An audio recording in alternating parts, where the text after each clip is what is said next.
All right, so workouts 1 and 2, what are we looking to maybe accomplish, or what's your thoughts off the top? All right, so the debate for me right now with workouts 1 and 2 is I've been dealing with like a little bit of a knee thing. So one of the concerns is if we go through workout 1, which has a lot of moderate to heavy squatting in it, is that going to detriment me for the rest of the workouts that we have, particularly the clean and jerk workout? 275 for clean and jerks is definitely not the same for guys, in my opinion, as it is for females to handle that heavier barbell for clean and jerks. So it's like, do I want to do maybe workout 3 first, have fresh legs for that heavy barbell, or do I want to have healthy legs for all of these front squats that we have going on? I'm going to kind of go over that with the team and make the best decision with that.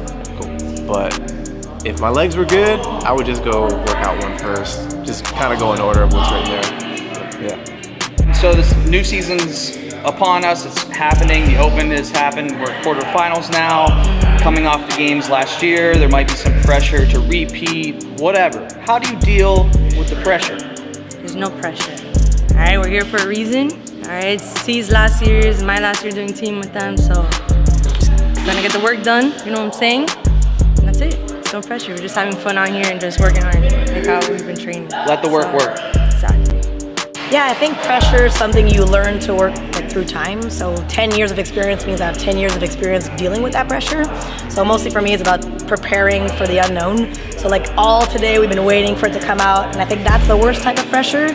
Once it starts, once you know what you're gonna do, it's a lot easier, but it's that waiting. So being occupied, keeping your brain busy during that time while you're waiting, like that's the hardest part. Like we've prepared ourselves like so much for this moment that I just let my training speak for itself. It's less about what can I do in this moment. I see it as another day of training, another focus, do it, and then after that, see where the results come in.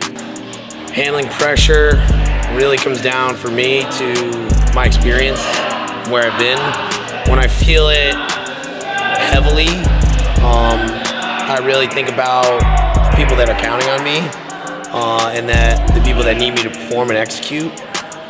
And then when I feel it even on a lower level, I just more so think about you've done this so many times, you've been here so many times, you know, you're gonna fall back to what you've repeatedly done. And I've repeatedly worked hard and I repeatedly put myself in bad situations. So even if this goes bad, I'm confident I can find a way through. For me, when it comes to facing pressure, I kind of lean into it a little bit. While it is kind of something that is uncomfortable, I think if you can find a way to embrace the pressure and get comfortable within it, you'll be able to thrive. I think if you really let it defeat you a bit, that's when pressure can get the best of you. So for me, I like to lean into it a little bit, just really embrace it and just get comfy and live in that.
Drop.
I did not expect my shoulders to feel the way they did. Like, I knew there was gonna be some shoulder pump just from holding in the front rack and handstand walking, but like my shoulders were absolutely destroyed from that.